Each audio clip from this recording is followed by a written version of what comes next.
السلام علیکم گائز، آج ہم نے ایک سٹوری کے ساتھ پھر ملتے ہیں آپ کو۔ آپ اپنے کپڑے پہن کر کیوں نہیں آئے؟ شرم نہیں آتی آپ کو؟ اگر آپ کا یہ تولیہ کھل گیا تو کیا عزت رہ جائے گی آپ کی؟ اس بات پر وجدان کی ساری شوخی پل میں ہوا ہوئی۔ ویسے اگر آپ مجھے اپنے 6 پیکس دکھا کر امپریس کرنا چاہتے ہیں تو پلیز رہنے ہی دیں۔ میں ٹین ایج لڑکیوں کی طرح ایسی فضول چھچوری حرکتوں سے متاثر ہونے والی نہیں۔ وہ ایک طرف اس کی تعریف کرنے کے ساتھ اس کی انسلٹ بھی کر رہی تھی۔ تبھی وہ ایک ہی جھٹکے میں آگے بڑھا اور میرب کو سنبھلنے کا موقع دیے بغیر اس کا ہاتھ پیچھے موڑ کر اسے اپنی طرف کھینچا۔ میرب سنبھل نہ سکی اور سیدھی وجدان کے چوڑے مضبوط سینے سے جا لگی۔ وجدان نے اس کا ہاتھ اس کی کمر کے پیچھے سختی سے دبایا اور دوسرے ہاتھ سے اسے اپنے سینے سے لگا کر رکھا۔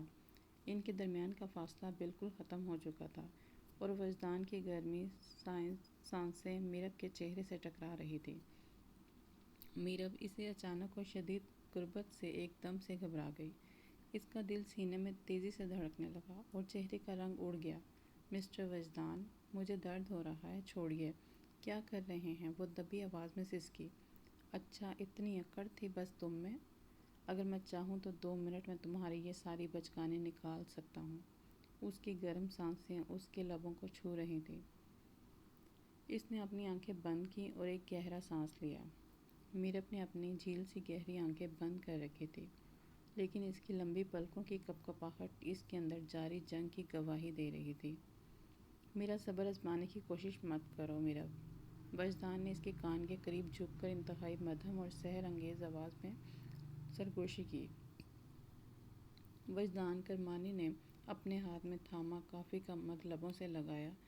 سیاہ 3 پیس سوٹ میں ملبوس، مضبوط جیسے اور سحر انگیز شخصیت کا مالک وجدان اس وقت اپنے پر شکوہ دفتر کی سب سے بڑی کھڑکی کے پاس کھڑا تھا۔ اس کی گہری سرد آنکھوں میں بلا کی سنجیدگی اور غرور تھا، ایسا غرور جو برسوں کی کامیابی اور بے شمار فتح منصودوں سے پیدا ہوتا ہے۔ یکایک اس کی نظریں نیچے لان کی سمت گئیں۔ وہاں بارش کی تیز بچھاڑ میں ایک لڑکی مسلسل بھیگتی کھڑی تھی، بھیگتے ہوئے دوپٹے کو اپنے ارد گرد لپیٹے سردی سے کانپتی ہوئی، لیکن اس کے چہرے پر خوف کی بجائے ایک عجیب سی ضد اور بے باکی تھی۔ وجدان کے ابرو تناؤ سے سکڑ گیا۔ اس نے ناگواری سے اپنے اسسٹنٹ کو کال ملائی۔ شہریار، یہ لڑکی ابھی تک نیچے کیا کر رہی ہے؟ میں نے صاف الفاظ میں کہا تھا کہ اسے سیکیورٹی کے ذریعے باہر کرواؤ۔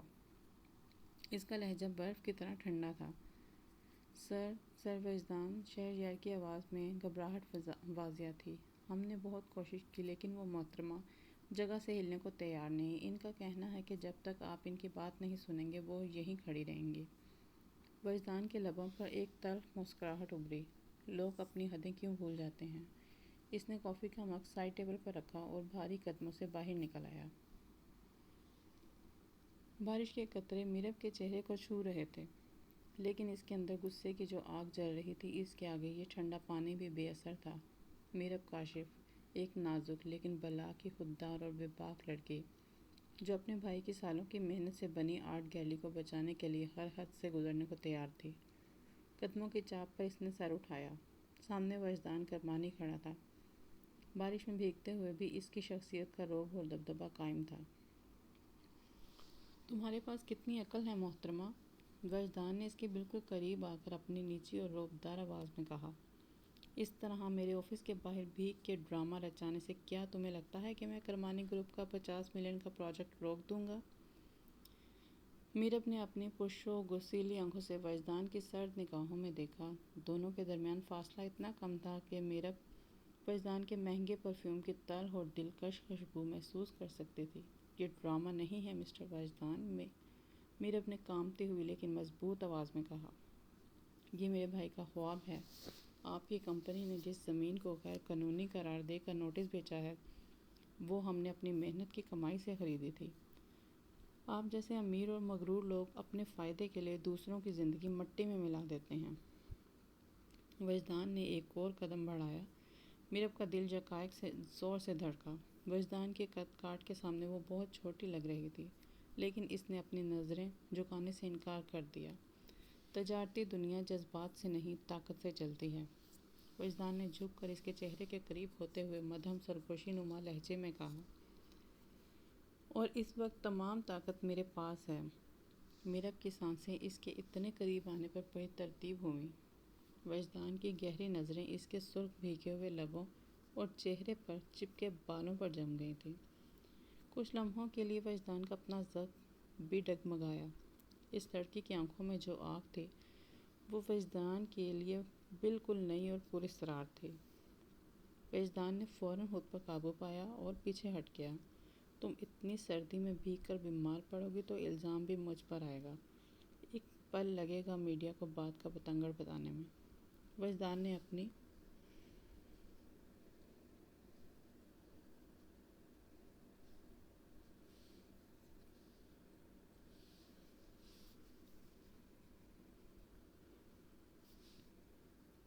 وجدان نے اپنے خادم کو آواز دی، اسے میری گاڑی میں بٹھاؤ اور پیلس لے چلو۔ میں وہیں سے بات کروں گا، میں آپ کے ساتھ کہیں نہیں جاؤں گی۔ میرب نے گرج کر کہا۔ وجدان نے مڑ کر اسے دیکھا۔ اس کے لبوں پر ایک دلکش مگر شاطرانہ مسکراہٹ تھی۔ یا تو میرے پیلس چلو یا اور بات سنو، یا پھر صبح تک اپنی آرٹ گیلری پر بلڈوزر چلتے دیکھو، انتخاب تمہارا ہے۔ میرب کا سانس سینے میں اٹک گیا۔ وہ اس شخص کی بے باکی اور غرور پر دنگ رہ گئی۔ کرمانی پیلس ایک شاہکار عمارت تھی۔ میرب کو جو گیسٹ روم میں لایا گیا وہ خادم نے اسے خشک کپڑے اور تولیہ فراہم کیا۔ میرب نے کپڑے تبدیل کیے۔ ایک سادہ لیکن خوبصورت زیتونی رنگ کا سوٹ۔ وہ اپنے لمبے بھیگے ہوئے بالوں کو تولیے سے سکھا رہی تھی اور شیشے کے سامنے کھڑی خود سے بڑبڑا رہی تھی، سمجھتا کیا ہے اپنے آپ کو، اکڑو مغرور بدتمیز انسان۔ ایک بار میری گیلری بچ جائے پھر میں بتاتی ہوں اسے کیا ہو جاتا اگر 2 منٹ بیٹھ کر میری بات آفس کے باہر سن لیتا تو۔ اب میں کپڑے چینج کروں اس نواب زادے کے لیے، پھر بات کریں گے۔ اس وقت بغیر دستک دیے روم کا دروازہ کھٹکھٹاک سے کھلا اور وجدان اندر داخل ہوا۔ میرب نے ہڑبڑا کر فوراً اپنا دوپٹہ سنبھالا اور سینے پر لپیٹ لیا۔ اس کے گالوں پر غصے اور جھجک سے سرخی دوڑ گئی۔ آپ میں تمیز نام کی کوئی چیز نہیں ہے، یا وہ بھی پیسوں سے خریدی جاتی ہے؟ بغیر دستک دیے اندر کیوں آئی؟ انسان اجازت ہی لے لیتا ہے، میرب نے خفگی سے کہا۔ وجدان کے شانے ڈھیلے تھے۔ اس نے اپنا سوٹ اتارا ہوا تھا اور سفید شرٹ کے اوپر والے 2 بٹن کھلے تھے۔ اس کا یہ بے ساختہ اور پرکش روپ دیکھ کر میرب کا دل ایک پل کو دھڑکنا بھول گیا۔ یہ میرا گھر ہے، میری مرضی ہے، کہیں بھی آؤں جاؤں۔ وجدان سست روی سے اس کی طرف بڑھا۔ اور ویسے بھی تم یہاں مجھ سے رحم کی بھیک مانگنے آئے ہو۔ میں بھیک نہیں، اپنا حق مانگنے آئی ہوں، میرب نے اس کے قریب آ کر سینہ تان کر کہا۔ وجدان نے اس کے چہرے کا جائزہ لیا۔ بھیگے بالوں کی چند لٹیں ابھی بھی اس کی گردن سے چپکی ہوئی تھیں اور اس کی جھیل سی گہری آنکھوں میں عجیب سی کشش تھی۔ تب ایک کھٹک سے دروازہ کھلا۔ ایک شائستہ درمیانی عمر کی خاتون اندر داخل ہوئیں۔ ان کے چہرے پر خوشی کے تاثرات تھے۔ وہ تیزی سے آگے بڑھیں اور میرب کے سر پر ہاتھ رکھ کر اس کی بلائیں لینے لگیں۔ دادی، یہ کیا کر رہی ہیں آپ؟ وجدان نے ہڑبڑا کر پوچھا۔ وجدان اور میرب دونوں اس صورتحال پر سٹپٹا کر ایک دوسرے کو دیکھنے لگے۔ ارے چپ رہو تم بے شرم انسان، تمہیں ذرا بھی شرم نہیں آئی کہ اپنی بوڑھی دادی کو بتائے بغیر اپنے لیے اتنی پیاری لڑکی پسند کر کے لے آئے ہو؟ وہ تو صدف نے مجھے بتایا کہ صاحب کسی لڑکی کو گھر لائے ہیں تو میں فوراً چلی آئی، دادی نے پیار اور خوشی سے کہا۔ دادی، آپ کو غلط فہمی ہوئی ہے، ایسا کچھ نہیں ہے، آپ پلیز باہر جائیں، مجھے بزنس کے سلسلے میں بات کرنی ہے۔ وجدان نے اپنا سر پکڑ لیا۔ بیگم بلقیس نے وجدان کو نظر انداز کیا اور سیدھا میرب کے پاس آئیں۔ انہوں نے میرب کا گھبرایا ہوا چہرہ دیکھا، اس کے لال ہوتے ہوئے گال اور معصومیت دیکھ کر دادی کا دل پگھل گیا۔ انہوں نے آگے بڑھ کر میرب کو اپنے گلے سے لگا لیا اور اس کا ماتھا چوم لیا۔ ماشاءاللہ کتنی پیاری بچی ہے، میں جا رہی ہوں لیکن جانے سے پہلے تم میرے کمرے میں ضرور آنا، مجھے تم سے بہت ضروری بات کرنی ہے۔ دادی نے وجدان کی طرف دیکھ کر مسکراتے ہوئے کہا، تو یہ ہے وہ لڑکی جس کا ذکر تم اتنے دنوں سے ٹال رہے تھے؟ مجھے کیا پتا تھا میری ہونے والی بہو اتنی خوبصورت ہوگی۔ میرب کی آنکھیں حیرت سے پھیل گئیں اور وجدان کا چہرہ زرد پڑ گیا۔ دادی، آپ غلط سمجھ رہی ہیں، یہ وہ نہیں ہے، وجدان نے جلدی سے کہا۔ تم خاموش رہو وجدان، دادی نے اسے ڈانٹا۔ تبھی میرا تبھی میرب نے تڑپ کر کہا، بزرگوار، آپ کو غلط فہمی ہوئی ہے، میں تو یہاں اپنی گیلری کے زمین کے سلسلے میں… دادی نے اس کے لبوں پر انگلی رکھ دی۔ بچی، تمہیں شرمانے کی ضرورت نہیں ہے، نہ کوئی بہانہ بنانے کی۔ وجدان سخت دل ضرور ہے، لیکن مجھے خوشی ہے کہ اس نے تمہارے جیسی بااخلاق اور خوبصورت لڑکی کو پسند کر لیا۔ دادی نے وجدان کو گھور کر دیکھا۔ وجدان، تم کل ہی اس کے گھر رشتہ لے کر جاؤ گے، دادی فیصلہ کن انداز میں کہتی ہوئی چلی گئی اور کمرے میں ایک گہرا سناٹا چھا گیا۔ میرا اپنے غصے اور صدمے سے وجدان کی طرف دیکھا۔ یہ کیا ڈرامہ ہے؟ آپ کی دادی کیا کہہ رہی ہیں؟ میں آپ جیسے مغرور انسان سے شادی کرنے کی بجائے زہر کھانا پسند کروں گی۔ وجدان، جو دادی کی دھمکی سے شدید تناؤ میں آ چکا تھا، نے میرب کی طرف قدم بڑھائے۔ اب بولو، تمہارے پاس 10 منٹ ہیں، فضول باتوں کے لیے میرے پاس وقت نہیں۔ میرب نے غصے سے کہا، مجھے بھی شوق نہیں آپ سے بات کرنے کا۔ اگر بات میرے بھائی کے خواب کی نہ ہوتی، آپ اپنے گرینڈ پروجیکٹ کے لیے ہماری زمین کو غیر قانونی کیسے بنا سکتے ہیں؟ ہم نے وہ زمین 5 سال پہلے خریدی تھی۔ آپ پیسے کے بلبوتے پر کچھ بھی کر سکتے ہیں، لیکن اس کی محنت اور خوابوں کو، کسی کی محنت کو اور خوابوں کو یوں برباد نہیں کر سکتے۔ وہ جگہ ہماری لیگل خریدی ہوئی ہے۔ وجدان نے سرد لہجے میں کہا، بس بہت ہوا لڑکی، اب میری بات سنو۔ اپنی فرنیچر آرٹ گیلری کہیں اور بنا لو، بدلے میں تمہیں منہ مانگی قیمت ملے گی، لیکن میرے ہوٹل کے سامنے یہ نظر نہیں آنی چاہیے۔ جی نہیں مسٹر وجدان، ہم اپنی گیلری چھوڑ کر کہیں نہیں جائیں گے۔ میرب نے تڑپ کر کہا، ہماری گیلری وہاں بہت اچھی چل رہی ہے، بہت سے لوگ ہمیں وہاں جانتے ہیں، ہم اپنی جگہ نہیں چھوڑیں گے۔ تم مجھ سے مقابلہ کرو گی؟ وجدان کی آنکھوں میں غصہ کے الاؤ دھکنے لگے۔ میں آپ سے مقابلہ نہیں کر رہی، آپ کو سچ بتا رہی ہوں۔ میرب نے وجدان کی آنکھوں میں آنکھیں ڈال کر کہا، پیسہ ہر چیز نہیں خرید سکتا مسٹر وجدان۔ اگر آپ سمجھتے ہیں آپ اپنے پیسے کے لیے ضم میں ہماری محنت چھین لیں گے تو یہ آپ کی بھول ہے۔ میں اس کے خلاف آخری حد تک لڑوں گی۔ وجدان نے میرب کے شعلے برستے آنکھوں کو دیکھا۔ اس سے پہلے آج تک کسی عورت، بلکہ کسی بھی انسان نے کرمانی انڈسٹری کے مالک کے سامنے اتنی جرأت سے بات نہیں کی تھی۔ میرب نے اپنا دوپٹہ مضبوطی سے سنبھالا اور ایک قدم پیچھے ہٹ کر قطعی لہجے میں کہا، آپ کی رقم اور آپ کا غرور مبارک ہو آپ کو مسٹر وجدان کرمانی، لیکن ہم اپنی جگہ سے 1 انچ پیچھے نہیں ہٹیں گے۔ ہم عدالت جائیں گے، میڈیا کے پاس جائیں گے، مگر اپنی محنت کا سودا نہیں کریں گے۔ وجدان نے حقارت سے ایک ٹھنڈی مسکراہٹ اچھالی۔ عدالت، میڈیا، شاید تم بھول رہی ہو کہ تم کس کے سامنے کھڑی ہو۔ کرمانی گروپ کی قانونی ٹیم کے پاس تمہاری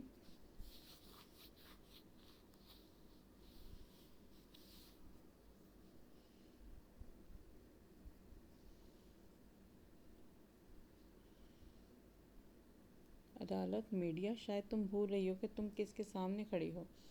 کرمانی گروپ کی قانونی ٹیم کے پاس تمہاری جیسی 100 درخواستیں روز آتی ہیں، تم لوگ میرا ایک بال بھی بیکا نہیں کر سکتے۔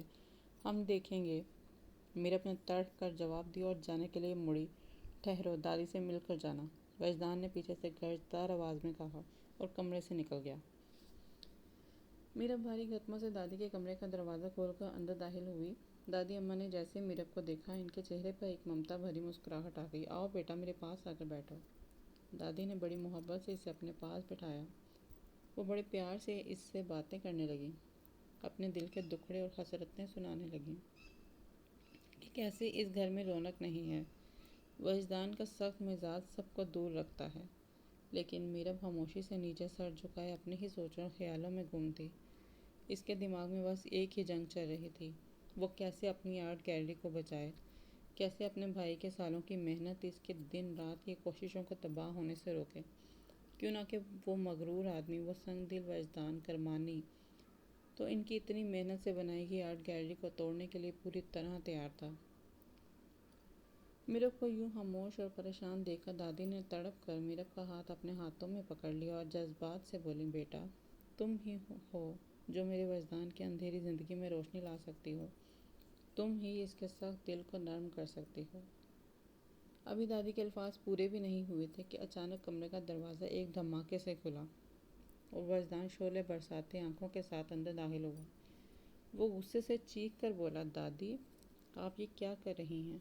آپ جانتی بھی ہیں یہ لڑکی کون ہے؟ وجدان نے حقارت سے میرب کی طرف اشارہ کیا۔ یہ ایک راہ چلتی لڑکی ہے جو اپنی اس پھٹیچر آرٹ گیلری کی بھیک مانگنے آئی ہے میرے پاس، اور آپ اسے پیلس کی بہو بنانے کے خواب دیکھ رہی ہیں۔ چھوڑیں سے، نکالیے اسے یہاں سے۔ پتہ نہیں کہاں کہاں سے آ جاتی ہیں امیر لڑکوں کو دیکھ کر انہیں اپنے جال میں پھنسانے کے لیے۔ وجدان کے ان ذلیل اور گھٹیا الفاظ پر دادی کا چہرہ غصے سے لال ہو گیا۔ یہ کیا بدتمیزی ہے وجدان، اپنے ہوش سنبھالو۔ ہاں میں بالکل ٹھیک ہی کہہ رہا ہوں دادی۔ میرب کا وجود ان زہریلے تیروں سے چھلنی ہو چکا تھا۔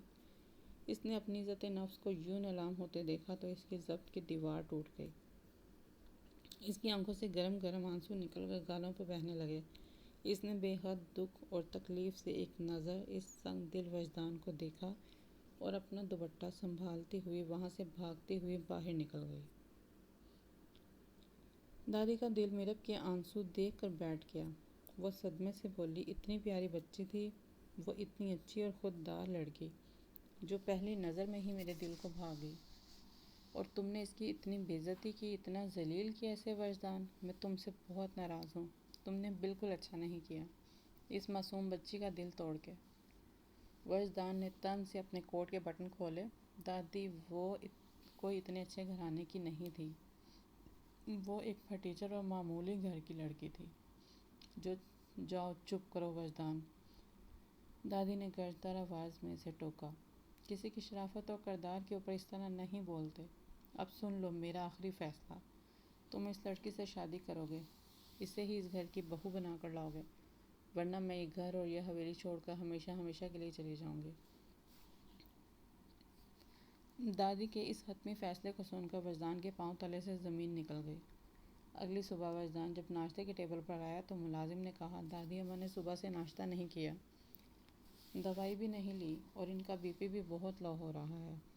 یہ سنتے ہی وجدان کا دل ایک پل کے لیے جیسے بیٹھ گیا۔ وہ فوراً ناشتے کی ٹیبل چھوڑ کر تیزی سے دادی کے کمرے کی طرف بھاگا۔ دادی بستر پر آنکھیں موندے لیٹی ہوئی تھی، چہرہ زرد پڑ چکا تھا۔ وجدان اپنی دادی کو کسی قیمت پر تکلیف میں نہیں دیکھ سکتا تھا، اور نہ ہی انہیں کھونا چاہتا تھا۔ وہ ان سے بے پناہ پیار کرتا تھا۔ وجدان فوراً بیڈ کے پاس دادی کے قدموں کے نیچے بیٹھ گیا۔ اس نے دادی کے نڈھال ہاتھوں کو اپنے دونوں ہاتھوں میں تھام لیا۔ دادی، یہ سب کیا ہے؟ آپ کیوں مجھے اس طرح پریشان کر رہی ہیں؟ آپ نے ناشتہ کیوں نہیں کیا؟ دوائی آپ نے کیوں نہیں لی؟ دادی نے آہستہ سے اپنی بوڑھی آنکھیں کھولیں۔ یہ میری آخری ضد ہے وجدان، تم جاؤ اس لڑکی کے پاس، اس سے اپنے کیے کی معافی مانگو اور اسے ہی اپنے گھر کی بہو بنا کر لاؤ۔ جب تک تم اسے شادی کے لیے ہاں نہیں کرو گے اور اسے یہاں نہیں لاؤ گے، تب تک میں نہ کچھ کھاؤں گی اور نہ ہی دوائی لوں گی۔ وجدان نے صدمے سے دادی کا چہرہ دیکھا۔ اسے اندازہ ہو گیا تھا کہ اس بار دادی پیچھے ہٹنے والی نہیں ہے۔ وجدان کی آنکھیں نم ہو گئیں۔ ٹھیک ہے دادی، آپ جیسا کہیں گی ویسا ہی ہوگا۔ میں آپ کی ہر بات ماننے کے لیے تیار ہوں۔ آپ پلیز ضد چھوڑ دیجیے اور اپنا خیال رکھیے، میں آپ کو کچھ ہونے نہیں دوں گا۔ دادی کا چہرہ ایک دم خوشی سے چمک اٹھا۔ انہوں نے پیار سے وجدان کے بالوں میں ہاتھ پھیرا۔ سچ وجدان، تم میری بات مانو گے؟ جی دادی، وجدان نے بھاری دل سے وعدہ کیا۔ دادی مسکرا دی۔ انہوں نے وجدان کے ساتھ ناشتہ بھی کیا اور اپنی دعا بھی کھائی۔ وجدان اپنی گاڑی سٹارٹ کر کے سیدھا میرب کی آرٹ گیلری کی طرف روانہ ہو گیا۔ جب وہ گیلری کے اندر داخل ہوا تو دیواروں پر نفیس اور شاہکار پینٹنگز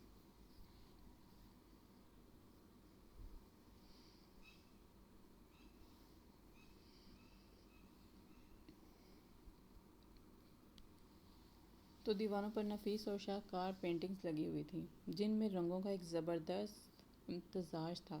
وجدان نے ایک دم سرد نگاہ چاروں طرف ڈالی اور بھاری قدم اٹھاتا ہوا استقبالیہ کاؤنٹر کی طرف بڑھا۔ اس کے چہرے پہ وہی رعب اور بلا کا غرور تھا۔ وجدان کی ایسی دبدبے اور ولی شخصیت کو دیکھ کر کاؤنٹر پہ بیٹھی لڑکی ایک دم سے سیدھی ہو کر کھڑی ہو گئی۔ مجھے تمہاری گیلری کے آنر سے ملنا ہے، وجدان نے اپنی کڑک اور تحکمانہ آواز میں کہا۔ لڑکی نے گھبرا کر جواب دیا، سر گیلری کے آنر ساجد صاحب ہیں اور وہ اس وقت گھر پر ہیں، لیکن اندر ان کی بہن میرب میڈم موجود ہیں، آپ ان سے بات کر سکتے ہیں۔ وجدان نے بغیر کچھ کہے اندر کے کمرے کی طرف قدم بڑھا دیے۔ جب وہ اندر داخل ہوا تو سامنے کا منظر دیکھ کر اس کے قدم ایک پل کے لیے جم سے گئے۔ میرا بائنڈنگ بورڈ کے سامنے بیٹھی کینوس پر پینٹنگ کر رہی تھی۔ وہ ایک درخت کے نیچے بیٹھی ہوئی معصوم اور پیاری سی لڑکی کی تصویر بنانے میں مگن تھی اور اس کے ہاتھوں پر ہلکے ہلکے رنگ لگے ہوئے تھے۔ وجدان کچھ دیر خاموشی سے کھڑا اسے دیکھتا رہا۔ میرب کی اس معصومیت اور مگن انداز نے سے کچھ لمحوں کے لیے وجدان کے سخت دل میں اثر کیا، لیکن اس نے فوراً ہی اپنا گلا کھنکار کے اس کی توجہ اپنی طرف مبذول کروائی۔ ہلکی سی آواز پر میرب نے چونک کر پیچھے دیکھا۔ وجدان کرمانی کو وہاں اپنے سامنے کھڑا دیکھ کر اس کے ہاتھ سے برش چھوٹتے چھوٹتے بچا۔ وہ جھٹکے سے کھڑی ہو گئی اور اس کی آنکھوں میں شدید حیرت اور غصے کے تاثرات ابھر آئے۔ آپ یہاں کیا کر رہے ہیں؟ میرب نے شرمندہ ہو کر پوچھا۔ وجدان نے بے نیازی سے اپنے سوٹ کے بٹن درست کیے اور بولا، میں تم سے بزنس کے سلسلے میں کچھ بات کرنے آیا ہوں۔ میرب اشارہ کرتے ہوئے بولی، آئے بیٹھیے۔ وجدان سامنے رکھی کرسی پر بیٹھ گیا اور ایک طنزیہ مسکراہٹ کے ساتھ گیلری کے چاروں طرف دیکھتے ہوئے ہنستے انداز میں اس کا مذاق اڑانے لگا۔ تم اس پھٹیچر سی آرٹ گیلری کے لیے رات کو مجھ سے لڑنے آئی تھی؟ رات بھری بے عزتی اور اب دوبارہ اس کے کڑوے بول سن کر میرب کا چہرہ غصے سے لال ہو گیا۔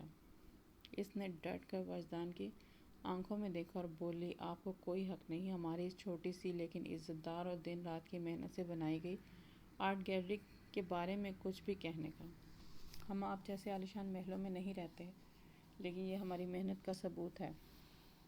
وجدان ایک لمحے کے لیے اس کے اس کرارے جواب پر خاموش ہو گیا، لیکن پھر سنبھل کر طنز سے بولا، ہاں وہ تو نظر آ رہا ہے، تمہارے اور تمہارے بھائی کی محنت۔ بھائی تو تمہارا یہاں موجود ہے نہیں اور تم یہاں اکیلی بیٹھی ہوئی ہو۔ میرب نے تڑپ کر غصے سے کہا، آپ کو اس سے کیا مطلب؟ میرا بھائی یہاں ہے یا نہیں؟ جہاں بھی ہو، آپ کو اس سے کیا لینا دینا؟ وجدان اب کھڑا ہوتا، بالکل اس کے پیچھے آتے اس کے شانے پر جھک کر سرگوشی کے، چلو میں اب سیدھی سیدھی بات پر آتا ہوں۔ تم دادی کو پسند آ گئی ہو۔ اگر تم اپنے بھائی کی گیلری بچانا چاہتی ہو اور اس کی زمین کا قانونی قبضہ حاصل کرنا چاہتی ہو تو تمہیں میری بیوی بننے کا ڈرامہ کرنا پڑے گا۔ میرب نے مڑ کر اسے دیکھا، اس کی نگاہیں ششدر رہ گئیں۔ ہرگز نہیں، میں کسی قیمت پر یہ جھوٹ نہیں بولوں گی۔ سودا سادہ ہے مس وجدان۔ وجدان نے اس کی آنکھوں میں دیکھا، صرف 6 مہینے دادی کی تسلی کے لیے ہم شادی کا ڈرامہ کریں گے۔ بدلے میں تمہارے بھائی کی گیلری نہ صرف بچاؤں گا بلکہ اسے کرمانی گروپ کی آفیشل اسپانسرشپ بھی دوں گا۔ لیکن اگر تم نے انکار کیا تو صبح تمہاری آرٹ گیلری زمین بوس ہو جائے گی۔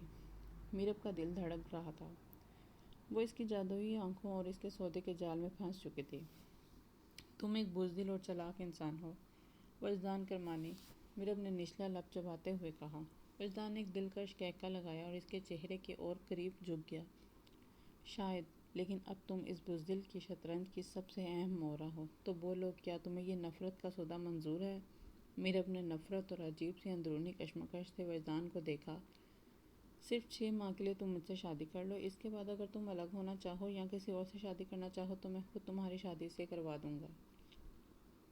ان 6 مہینوں میں دادی کو کنوینس کر لوں گا کہ تم اور میں ایک پرفیکٹ کپل نہیں ہیں، پھر تم اپنے راستے اور میں اپنے راستے۔